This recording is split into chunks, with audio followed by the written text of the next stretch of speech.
चलो आगे देखो। आज हम तो क्या पढ़ेंगे जी? हिंदी व्याकरण। उसमें डालो अलंकार।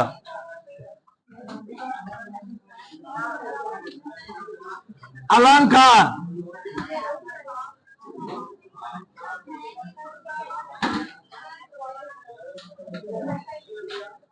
देखो तुम तो पहले अलंकार जो शब्द है यह दो शब्दों से बना है। कितने शब्दों से? दो शब्दों से। देखो इधर अलंकार शब्द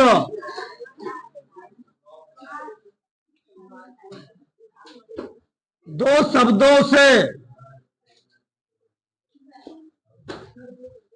शब्दों से मिलकर बना है। कौन कौन? इधर पहले अलंकार, पहला है अलम प्लस कार। अलम मतलब होता अलंकृत करने वाला, अलंकृत। कार मिस होता है करने वाला, करने वाला। ठीक। तो अलंकार जो शब्द है यह दो शब्द से बना हुआ है। अलम प्लस कार यानी अलंकृत करने वाला।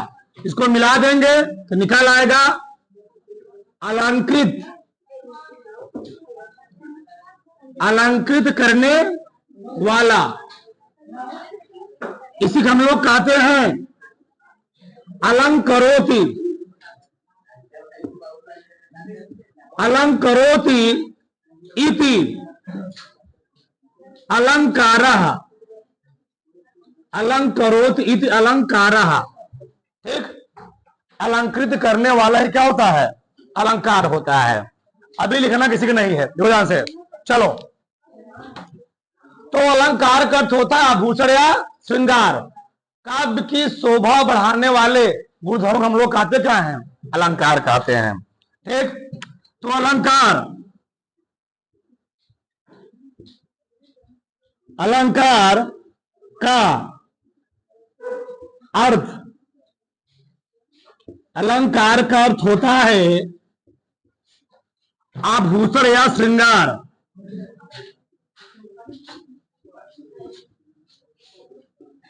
आभूषण या श्रृंगार। ठीक। अर्थात काव्य की शोभा बढ़ाने वाले या काव्यों की शोभा बढ़ाने वाले, काव्यों की शोभा बढ़ाने वाले गुणधर्मों को, काव्यों की शोभा बढ़ाने वाले गुणधर्मों को क्या कहते हैं? अलंकार कहते हैं। अलंकार कहते हैं। अलंकार के प्रयोग से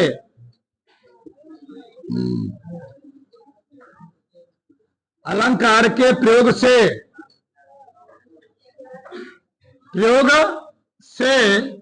काव्य मनोहारी, काव्य मनोहारी बन जाते हैं, बन जाते हैं। सही ना? तो काव्यों की शोभा बढ़ाने वाले गुणधर्मों को हम लोग कहते क्या है? अलंकार कहते हैं। और अलंकार के प्रयोग से काव्य क्या होते हैं? मनोहारी यानी सुंदर बन जाते हैं। मनोहारी मतलब होता है सुंदर या अच्छे बन जाते हैं। यहां तक बात समझ में आई? ठीक। आगे देखो इधर चलो। अब होता है, हम बात करते हैं अलंकार के प्रकार। तो अलंकार मुख्य रूप से कितने प्रकार का होता है? अलंकार मुख्य रूप से होता है दो प्रकार। कितने प्रकार का होता है? दो प्रकार का। ठीक। तो देखो समझो अलंकार के प्रकार।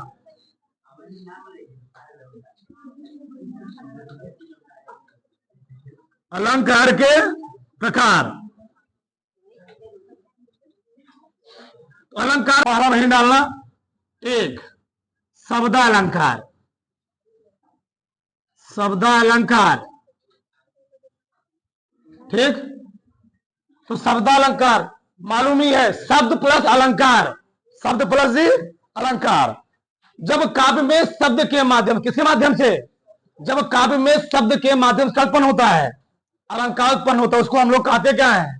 शब्द अलंकार। लिखो, जब काव्य में शब्दों के माध्यम से,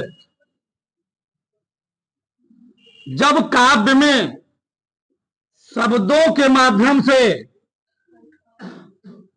शब्दों के माध्यम से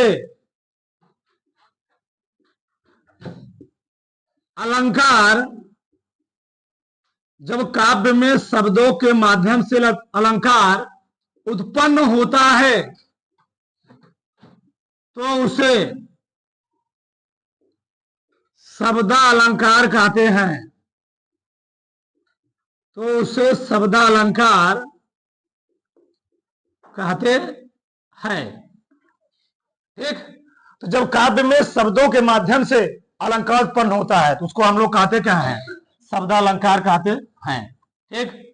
नीचे लिखो, शब्दालंकार के प्रकार। शब्दालंकार के प्रकार, शब्द के माध्यम से यहां चमत्कार उत्पन्न होगा, ठीक। इसके आधार पर तीन प्रकार का होता है। इसके आधार पर तीन प्रकार का होता है। पहले डालना अनुप्रास अलंकार, रोमन गिनती में अनुप्रास अलंकार, ठीक। चंद की चंचल कीड़े, कौन सा वर्ण रिपीट हो रहा है? च वर्ण रिपीट हो रहा है, ठीक। हाँ, ठीक हो गया ना। आगे, सुरभित सुंदर सुखद सुमन, कौन वर्ण रिपीट हो रहा है? कौन व्यंजन रिपीट हो रहा है? ये व्यंजन भी है, ठीक। अक्षर बोल सकते हो तो स अक्षर रिपीट हो रहा है। मुदित महीपत मंदिर, पहले वाले में कौन रिपीट हो रहा है? मां। दूसरे वाले में स। नीचे वाले में इसमें उपमा भी है, आगे पढ़ोगे। मुख मयंक सम मंजू मनोहर, कौन सी रिपीट हो रहा है? मां। इसलिए कौन सा अलंकार हुआ इसमें? अनुप्रास अलंकार। अनुप्रास अलंकार भूलोगे जहां पर वर्णों, अक्षरों या व्यंजनों की बार बार पुनरावृत्ति, बार बार आवृत्ति, मतलब वही चीज रिपीट हो। अब अनुप्रास अलंकार बहुत सारे प्रकार के होते हैं, उस सिलेबस हमारे